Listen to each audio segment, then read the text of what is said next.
Only recently was Argentina at the very edge of disintegration. Decades of feeble policies and corruption have fixed the country at its highest levels of inflation, poverty, staggering debt, and social unrest, all of which have happened at different times in its history. But is all that about to change? Will the plans of the country's new president to slaughter its central bank and slash off juicy subsidies do the trick? And how will this explosion of the Argentine economy bring about its salvation?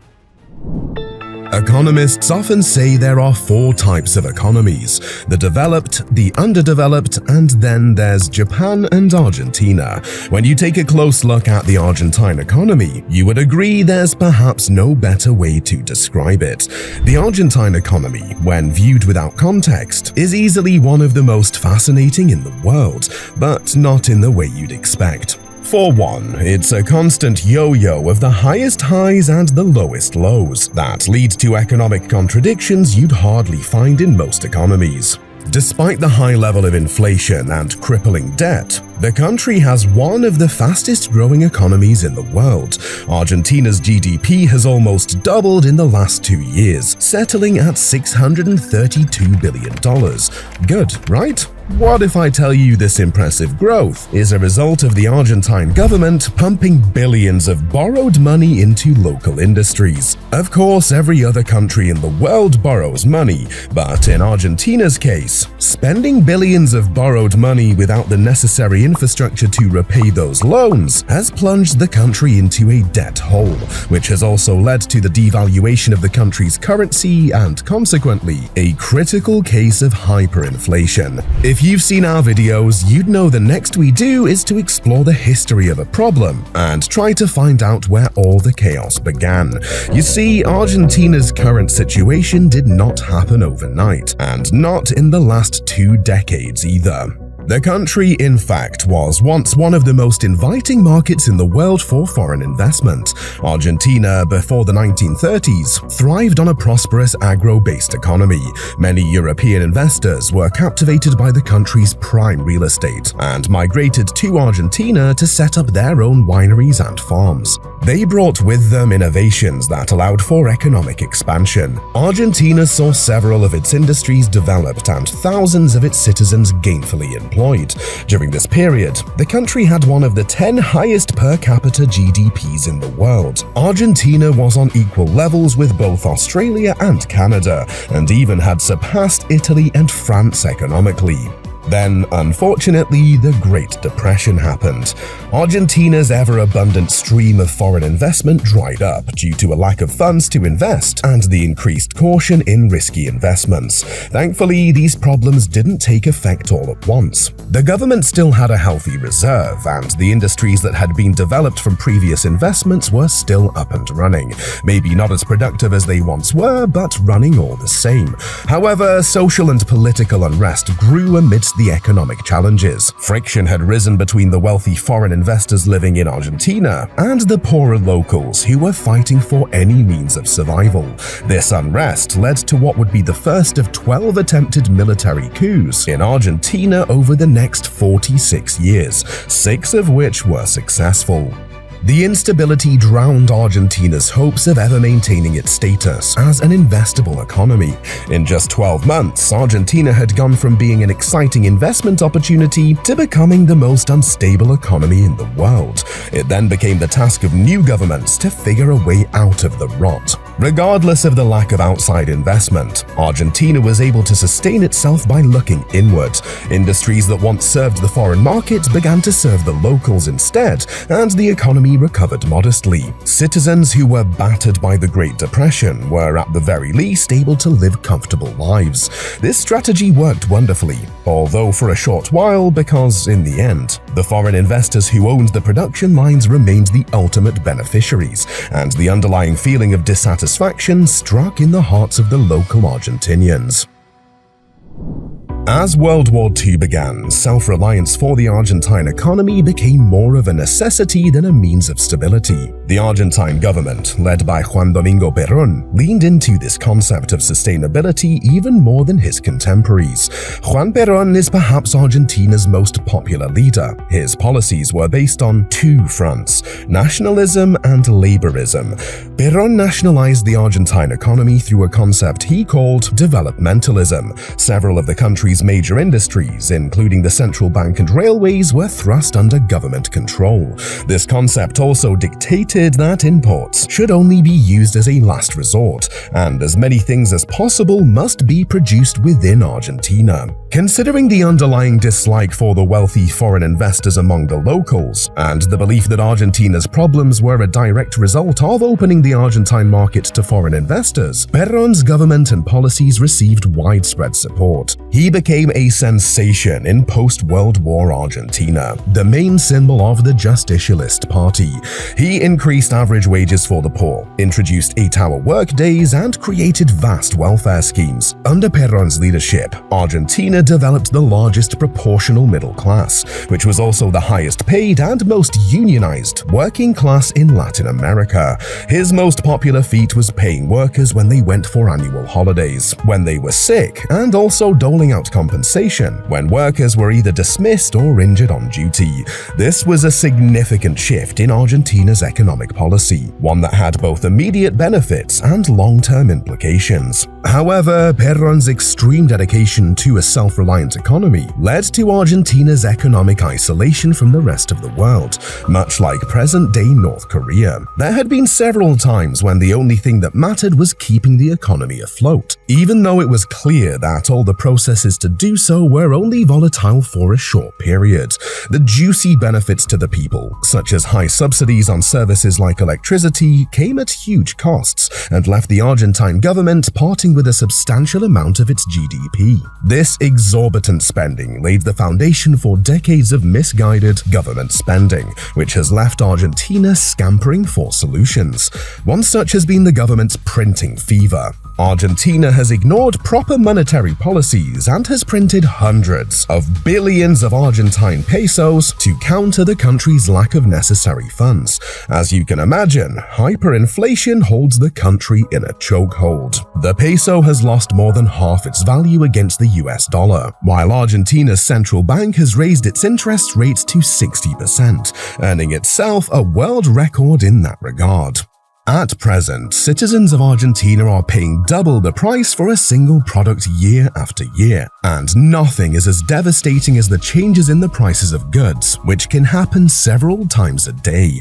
From prioritizing self-reliance after World War II, Argentina has abandoned Perón's political ideas and found solace in one of the very few international organizations that could save the country from economic disaster, the IMF.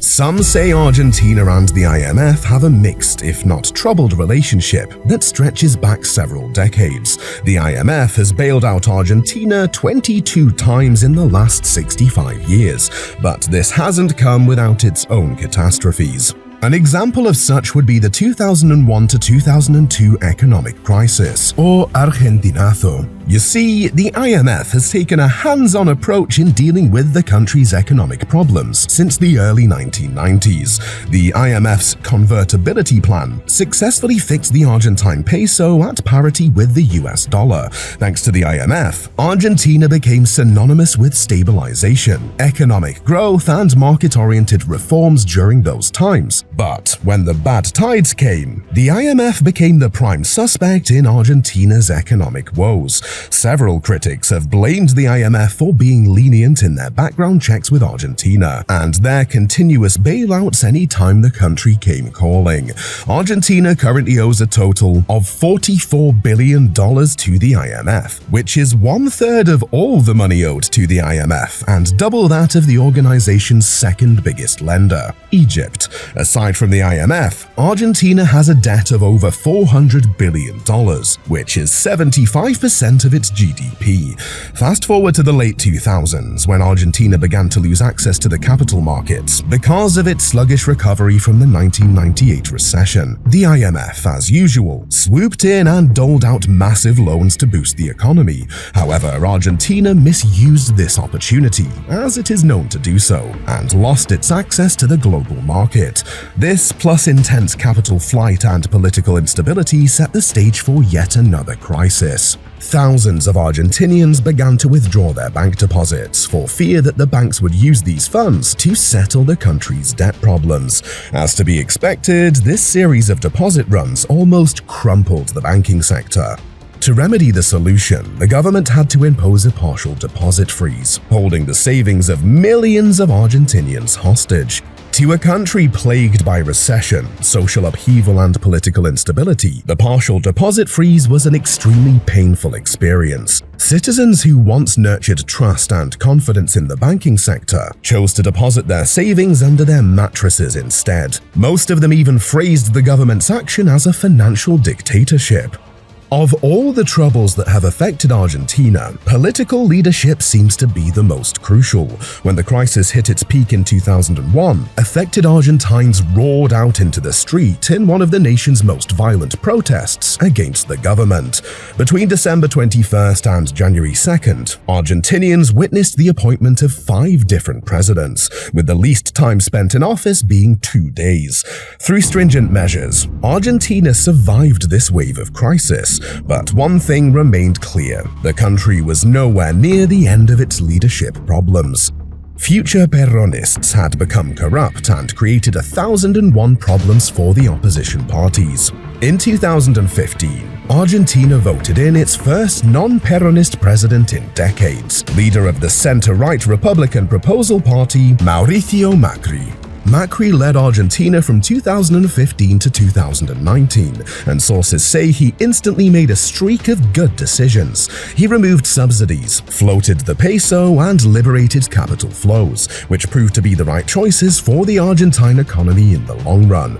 But the thing about long-term plans is that they're long-term. It would take several years for things to get better, and the majority of the populace didn't have that patience. The reduction of subsidies, although freeing up funds for the growth of the economy, meant prices of certain amenities would drastically increase. As said before, it was difficult for the masses to look past these short-term price hikes in favor of the long-term benefits. In addition, the opposing Peronists took advantage of the situation and increased pressure on Macri's government. Finally, an unfavorable midterm election result pushed Macri to fall back on his promises for reduced inflation reduction. Scared of losing his re-election bid, Macri made hasty policies that undid the finest hours he had spent in office. Macri pressured the central bank to loosen the proposed inflation target and slash interest rates to enable more government spending. This decision was unwise and drastic. It increased distrust among the public and, more importantly, among potential investors who had lost confidence in the peso. In the end, Argentina was caught between 2 devils: the lack of patience on the part of the populace and the absence of trust in the minds of investors. By the end of Macri's term, Argentina had a per capita income of close to 10% and cumulative inflation higher than 300%. In economic context, Macri's government lived short of expectations. To date, critics argue if Macri's failure was an inheritance from the previous government, the mistakes he made, or pure bad luck. Secondly, will this cycle of failure be resolved, given the boisterous personality of the country's new president? Javier Milei is perhaps the last person you'd ever expect to take over the reins of Argentine politics. From a young boy striving on the streets of Buenos Aires, Milei has risen to national prominence. In his earlier years, Milei once ran with the nickname El Loco, a testament to his aggressive nature. And throughout his personal and professional life, Milei has lived up to that reputation. He gained nationwide notoriety in 2010 when he appeared on Argentine television programs that showed him using foul language and aggressive rhetoric when debating his beliefs against political political rivals and government figures. His daring outbursts made most of his colleagues describe him as disruptive and apolitical. With this in mind, it's easy to visualize the shock on most faces when Milei ran for president. During his campaigns, Milei explored his chainsaw plan, which he demonstrated by bringing an actual chainsaw to depict how he would slash public spending, scrap half the government ministries, sell state-owned companies, and eliminate the central bank in a bid to reform the state. Milei has shown little regard for the Peronists who control Argentine politics, despite being a right-wing political outsider. In the history of politics, we have witnessed and read about stories of underdog aspirants pledging to go against the ruling party with an aggressive and defiant approach, and surprisingly coming out victorious. One such recent example is El Salvador President Nayib Bukele. In 2019, Bukele became the first political outsider to win the presidency since the end of the Salvadoran Civil War. Throughout his tenure, he fought against the two major parties to put into effect his ideas and legislations, a challenge Javier Milei is also likely to encounter. Like Milei, Nayib Bukele won the favor of the people of El Salvador before the elections and was able to sway the populace during that period, retaining an approval rating of 87%, making him the most popular president in Salvadoran history. You can learn more about Bukele and his daring policies in our video about El Salvador. Bukele's success could be seen as an encouraging sign for Javier Milei, but the reality remains that personality can only take you so far, and if there's anything the past of Argentina's politics can tell us, it's that the public perception can change all too quickly, the moment living conditions become unbearable.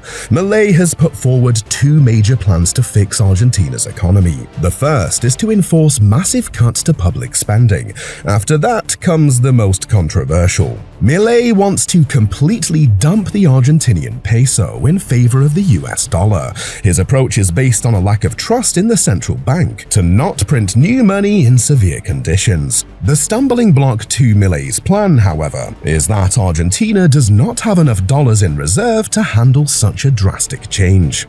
Milei has also decided to continue with President Macri's unpopular plan to scrap electricity and gas subsidies. That's as well as scrapping privileged pensions to judges, diplomats, and presidents, dissolving 10 government ministries by privatizing all 34 state companies, and replacing infrastructure spending on public works with a private bidding system. Whether these plans will see the light of day or not is everyone's guess, because, for one, Milei does not have the power to pass laws on his own, and does not have a majority in Congress either. Also, his proposal to dollarize the economy will likely require the devaluation of the peso, in turn leading to short-term inflation. And if the Argentine people and the electorate prove as impatient with Milei as they were with Macri, then it isn't far-fetched to picture both men going out the same way. But you see, time has made a difference, and the vibes around Milei are different from Mauricio Macri. Javier Milei is unlike any other man to have stepped into the Argentine presidency, and he has so far proven to be a man of his word, no matter how outlandish that word may be. Perhaps Argentina has found the man they are willing to give all the time in the world, a lifelong economic guru with a level of craziness and spontaneity to match Argentina's economic troubles, but with the much-needed dedication and desperation for change that is on par with the people he is set to lead. Only for the second time this century has Argentina voted against the Peronists, and it remains to be seen whether or not they have made a reckless decision. To keep the excitement, we'll wrap up with this headline from Bloomberg. As Argentina's policies shift right, prepare for turbulence.